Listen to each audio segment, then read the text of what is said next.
El presidente de la República Popular También China, hubo Xi Jinping, polémica por las acciones de Twitter en México y la red social sufrió esto. ¿Cuántas noticias nos llegan todos los días?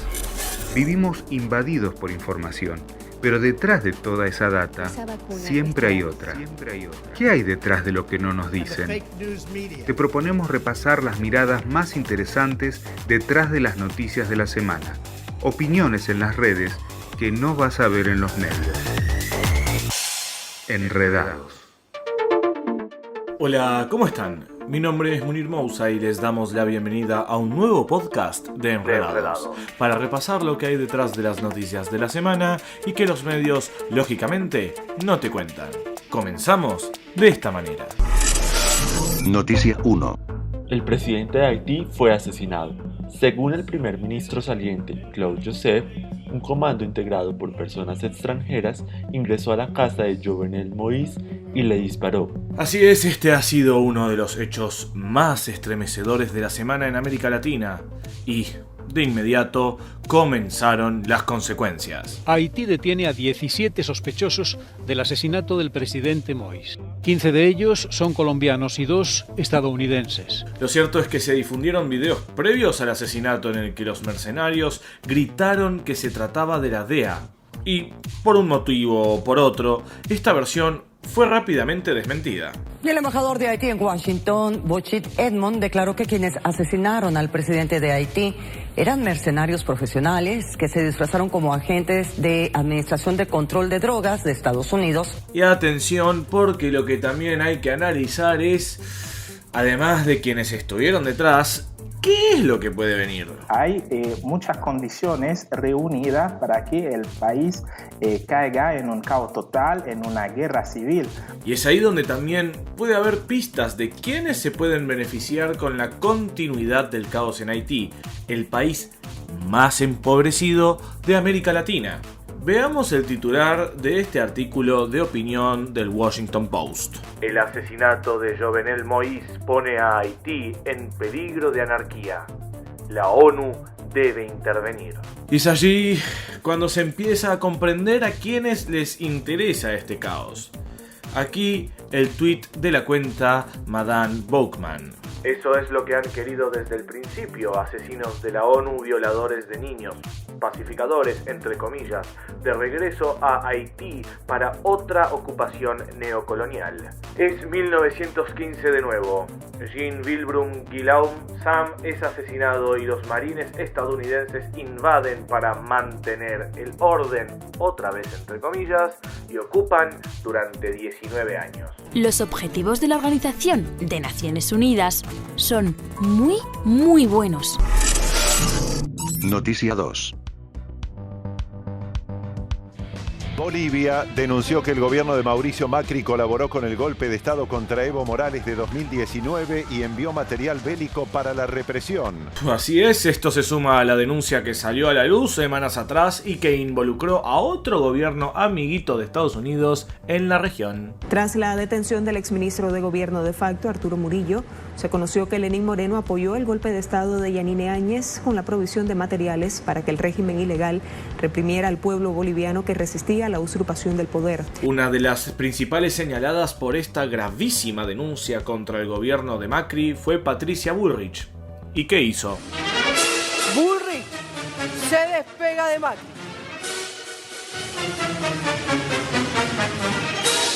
Nunca pasó por mis manos el pedido de material para la Fuerza Aérea Boliviana. Yo no fui. Y ahora es cuando comienzan los famosos ¡yo no fui!, como el que también puso en práctica el ex canciller Jorge Faurie. Jorge Faurie se despegó de la denuncia de Bolivia. La Cancillería no tuvo ningún tipo de intervención. ¿El canciller no tuvo intervención? En fin. Quizás se trate de la necesidad de despegarse de una situación que terminó con la represión y muerte de protestantes bolivianos. Esto revela el periodista Marco Terugui. El embajador argentino que gestionó el apoyo del gobierno de Macri al golpe de Estado en Bolivia es actualmente ministro de Trabajo de la provincia de Jujuy. Es una provincia clave. Allí estuvo Ivanka Trump semanas antes del golpe. You are fake news. Go ahead. Noticia 3. Rechazo al colonialismo ilegal israelí en tierras ocupadas palestinas. Nuevamente, cientos de palestinos se han manifestado contra la usurpación de su tierra por parte del régimen israelí, que, como de costumbre, responde con balas y represión. Más de 400 palestinos resultan heridos por represión israelí en Nablus. Pero la voluntad de los palestinos por resistir es inquebrantable.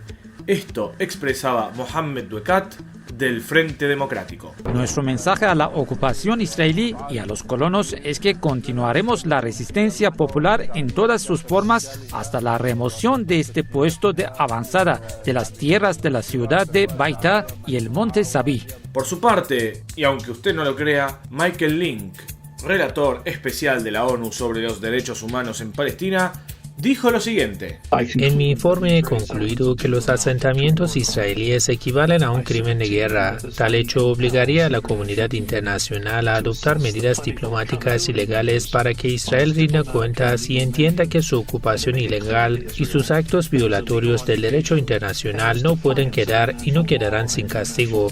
Créase o no, como me la contaron, la cuento yo. Créase o no, un representante de la ONU realizó esas declaraciones y, seguramente, tiene los días contados.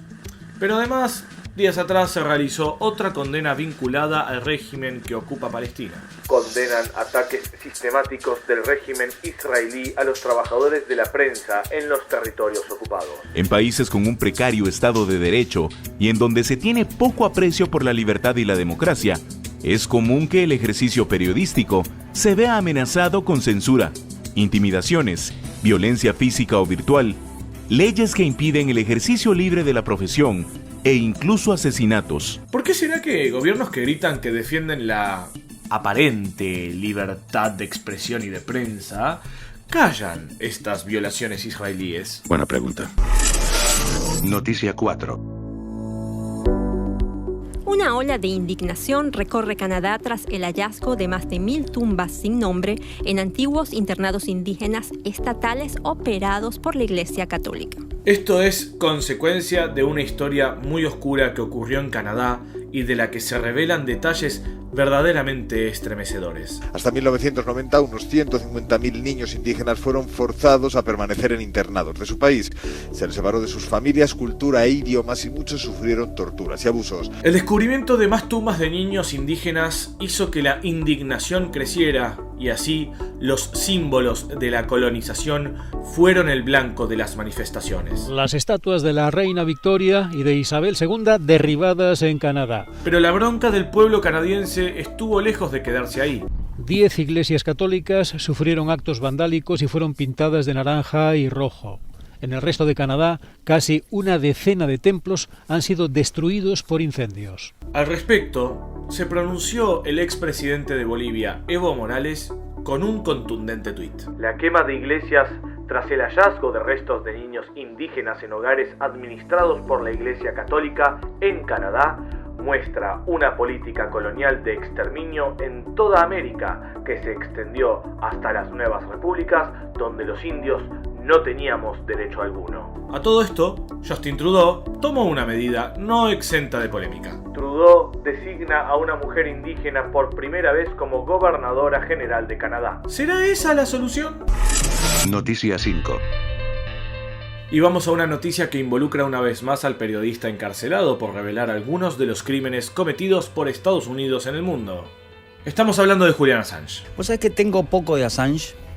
Tengo lo superficial, tengo el titular, pero nunca profundicé por esas cosas de la vida que a veces uno va hacia otro lado o por ahí no querés profundizar porque entendés que deberías profundizar bastante. Quizás suceda esto con muchos periodistas porque pese a tratarse de la censura y la amenaza a la libertad de prensa, la mayoría de los medios dominantes evita abordarlo. Si Julian es extraditado, el precedente que se sienta es que cualquier periodista alrededor del mundo que obtenga y posea y publique material clasificado, que los Estados Unidos considere clasificado, podrá ser considerado un espía. Y a tal punto es considerado enemigo que quien lo espió a él, tipo gran hermano, fue el tío Sam. Estás nominado. La empresa española que espió a Assange creó un streaming para que Estados Unidos pudiera verle. Es algo que reflejan los correos electrónicos, los chats y la documentación que investiga la policía judicial y a la que ha tenido acceso este diario Voz Populi. Choqueados. No muy choqueados después de saber que detrás de esto está el gobierno de las bandas y las estrellitas.